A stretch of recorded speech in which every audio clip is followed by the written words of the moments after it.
Hello and welcome to today's press up. We've been looking at categories and tags, and the last two press ups have been about categories and looking at categories in depth. Today we're going to look at tags.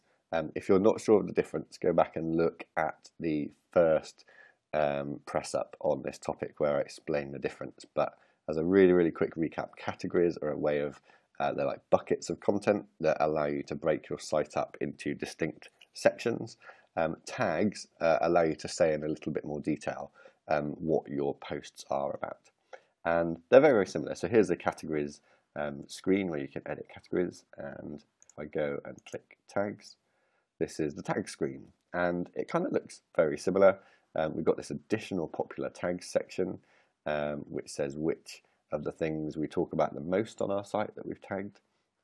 We've got name and a slug as we had for categories, and we've got description. What we don't have here is we don't have parent. So one of the key differences is that tags are not hierarchical.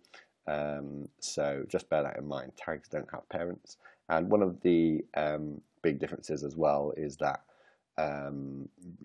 posts can generally have more tags. There's no limit on how many categories a post can be in, but you generally assign more tags to a post than you would categories, and you could end up with quite a long list of tags here. All of the same edit, quick edit, delete, bulk actions functionality, and search functionality exists as well. Just point out one extra clever thing, which is that if you click on these counts over here, you can actually go and see a list of all of the posts that are in a particular tag, and that works exactly the same for categories too. So my two news items over here, there they are, my first news post and my second news post. So you can use those links to go and see lists of posts that are in a category or that have been tagged with a particular tag. So let's go back to our posts and let's go and edit this sports item again here. Now, to assign tags, go down to the tags list here and you just type them in. So let's say this is about football and Swindon, which is where I live. And you'll note that I've put a comma between them. Now there's several ways of doing this. One is we can actually just type one in at a time. So let's type football and click add. And let's type Swindon and type add. So, and as we add them, they get put down here with a little cross so that you can delete the tags as well. But you can also comma separate. So let's say Swindon played, who might we play? Bristol.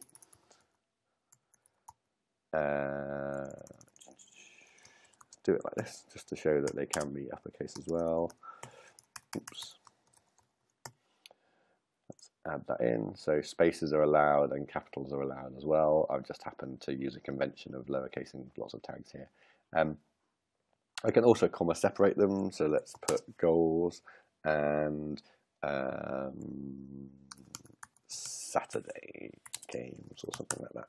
And the comma just splits up the tags and lets me add more than one at once. So I've got goals and Saturday games there. You'll note that a tag can't contain a comma. So that's worth watching out for because the comma is a separator.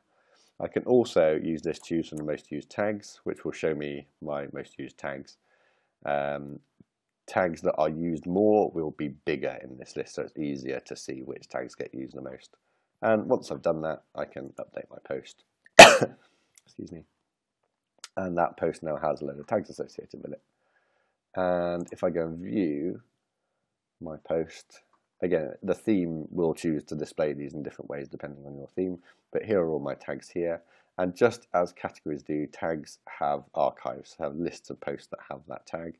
So if I go and click on football, this is you'll note my URL is now /tag/football, and this is my tag archive that shows me all of the posts that have been tagged with football. So this is a great way to create sort of related content. I could go and see, though it's in the sport category, I can see everything that's related to football, or I could see everything that's related to a particular player, or whatever you want your tags to be about. But generally what you wouldn't do is list loads and loads of tags in your navigation.